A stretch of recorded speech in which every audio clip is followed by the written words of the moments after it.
आज के लेक्चर में हम डिटेल एनालिसिस करेंगे foundation course 2 for SY BA, SY BCom and SY BSc। और इसमें हम ये देखेंगे कि अगर आपका एग्जामिनेशन ऑनलाइन होगा तो आपको किस तरीके से प्रिपरेशन करना है। मैंने बहुत सारे ऑलरेडी MCQs प्रिपेयर किए हैं, तो इसमें हम डिस्कस करेंगे जो काफ़ी ज़्यादा जो है चांसेस है, क्योंकि करंट सिचुएशन के हिसाब से जो है ऑनलाइन एग्जामिनेशन का काफ़ी ज़्यादा डिमांड, न्यूज़ भी चल रहा है। तो आई एम श्योर कि आपका एग्जामिनेशन भी ऑनलाइन हो। कुछ स्टूडेंट यूनिवर्सिटी में जब जाके इंक्वायरी काउंटर पे इंक्वायरी करते हैं तो वो डायरेक्टली बोलते हैं ऑनलाइन होगा, लेकिन अभी तक कोई ऑफिशियल सर्कुलर नहीं है मुंबई यूनिवर्सिटी की तरफ से, तो अपन ये इन्फॉर्मेशन को करेक्ट नहीं मान सकते। लेकिन सिचुएशन को देख के ऐसा लग रहा है भाई एग्जामिनेशन ऑनलाइन होगा, तो किस तरीके से प्रिपरेशन करना है ऑनलाइन के लिए वो भी हम डिस्कस करेंगे। अगर इनकेस अगर आपका एग्जामिनेशन ऑफलाइन होता है तो प्रीवियस ईयर के पेपर्स देख के हम किस तरीके से प्रिपेयर कर सकते हैं जिससे आप इजीली पास हो जाओ। ओके, अब देखिए टोटल 100 मार्क का पेपर रहता है अगर ऑफलाइन होगा, या ऑनलाइन होता तो उसमें 50 मार्क के MCQs रहे, 50 क्वेश्चन रहेंगे, एक question carry 2 marks, like 100 mark का हो जाएगा, राइट। तो अब किस तरीके से आपको प्रिपरेशन करना है, सिंपल सी बात है। आपके जो सिलेबस में टोटल 8 मॉड्यूल है, ठीक है, उस 8 मॉड्यूल में से 8 यूनिट में से आप 4 यूनिट कर लीजिए, 2 यूनिट स्टार्टिंग के कर लीजिए और 2 यूनिट लास्ट के कर लीजिए, राइट। जैसे आप सेक्शन 1 की अगर हम बात करते हैं तो सेक्शन 1 में आप पहला चैप्टर कर लीजिए, दूसरा जो सॉफ्ट स्किल है वो आप कर लीजिए, है ना, तो वो काफ़ी ईजी रहेगा। देखिए फोर्थ ये 2 चैप्टर आपके हो जाएंगे। फिर सेक्शन 2 की अगर हम बात करते हैं तो सेक्शन 2 में भी देखिए एक स्टार्टिंग का आप चाहिए तो ये कर लीजिए, कौन सा, ये understanding issues, right, health and education, ये आप कर लीजिए। उसके बाद फिर जो है या तो फिर आप यहाँ पे वही सेक्शन 2 के हिसाब से जो फर्स्ट यूनिट है वो आप प्रिपेयर कर लीजिए, या तो फिर आप जो है लास्ट वाले प्रिपेयर कर लीजिए जो competitive exams, that is very easy, right, काफ़ी इजी है। और रेगुलर का भी देखा जाए और डिस्टेंस का, दोनों का सिलेबस सेम ही होता है। तो आपको टोटल 4 यूनिट सेलेक्ट करना है और उस 4 यूनिट पे प्रिपेयर करना है। सबसे पहले आपको क्या करना है, MCQs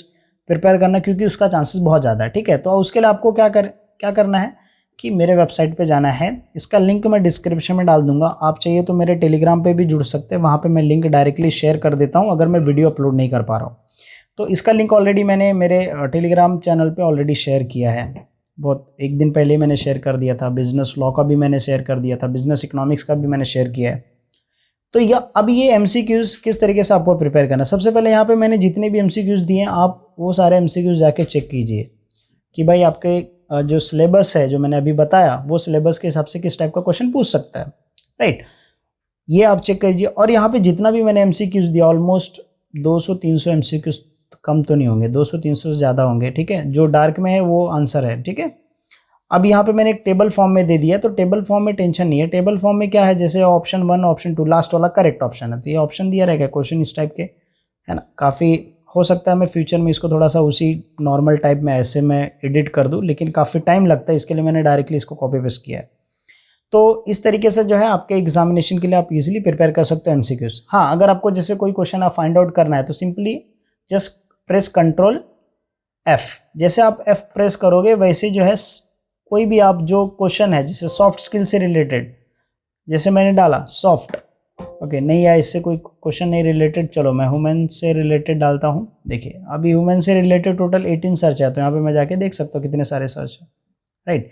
तो इस तरीके से जो है, अब जैसे कम्युनिकेशन से रिलेटेड मुझे देखना है तो कम्युनिकेशन, देखिए यहाँ पे मुझे कम्युनिकेशन के टोटल 31 है, तो उसके आगे जैसे जैसे आप टाइप करोगे वैसे ही आपका जो है 31 से थोड़ा सा कम एक सर्च होता जाएगा, उसके हिसाब से आप आंसर जाके फाइंड आउट कर सकते हो एग्जैक्टली। तो बहुत इजी है, आप इजीली जो है प्रिपेयर कर सकते हो और इजीली जो है इसका आंसर भी हेल्प होगा एग्जामिनेशन के टाइम पे। तो आप इजीली अभी से जो है प्रिपेयर करके रखो MCQs के लिए। अगर इनकेस अगर आपका ऑफलाइन होता है तो उसके लिए क्या करना है, उसके लिए सिंपल लास्ट के 2 ईयर्स का यूनिवर्सिटी पेपर उठाओ, जो जो क्वेश्चन दिया वही आप पढ़ लो, दैट इज़ इनफ।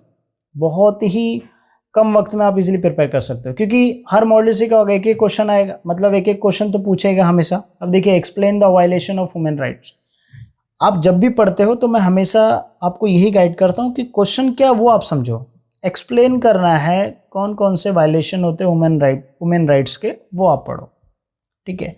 अब उनके साथ कौन सा भेदभाव, लिमिटेशंस, वो सारी चीज़ अगर आपको पता रहेगा, उनके राइट्स क्या है, उनके राइट का कैसे व्यवहार किया जाता है। आप समझिए समाज में एक जो है इमेज उनको स्टेटस देना चाहिए, लेकिन उनके साथ जो है सही इमेज नहीं दिया जाता है, बहुत सारे वायलेंस होते हैं, राइट। तो अगर आपको क्वेश्चन समझेगा तो आप इजीली 3-4 पॉइंट आप इजीली सही लिख लोगे।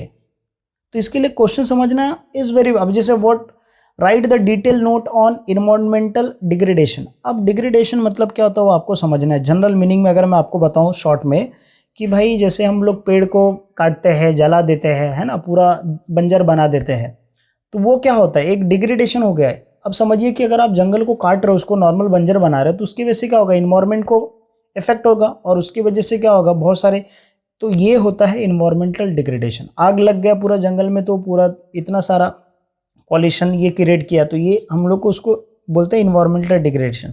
अब शॉर्ट में पता है तो भाई आप आंसर कितना भी लिख सकते हो, राइट, है ना।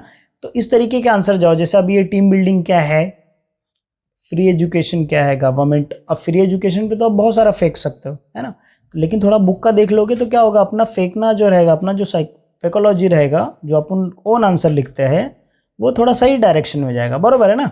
तो 2 साल का पेपर देख लिया, दैट इज इनफ। अब ये पेपर कैसे मिलेगा, गूगल पे सर्च करने का, IDOL old question paper SYBCom, आपको डायरेक्टली जो है ये वेबसाइट पे लाएगा, और फॉलो करने का, उधर आ जाएगा ये पेज पे, फिर पहुंच जाओगे आप, है ना।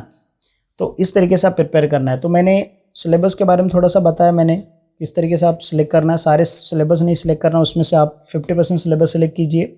फिर MCQs का ऑलरेडी मैंने इतने सारे सिंपल दे दिए हैं, उस किस तरीके से प्रिपेयर करना है, किस तरीके से फाइंड आउट करना है।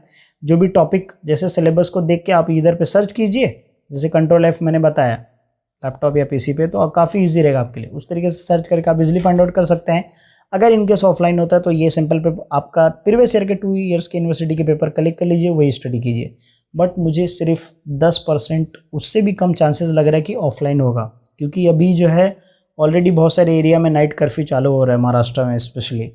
तो I don't think so they will conduct offline, they will go for online.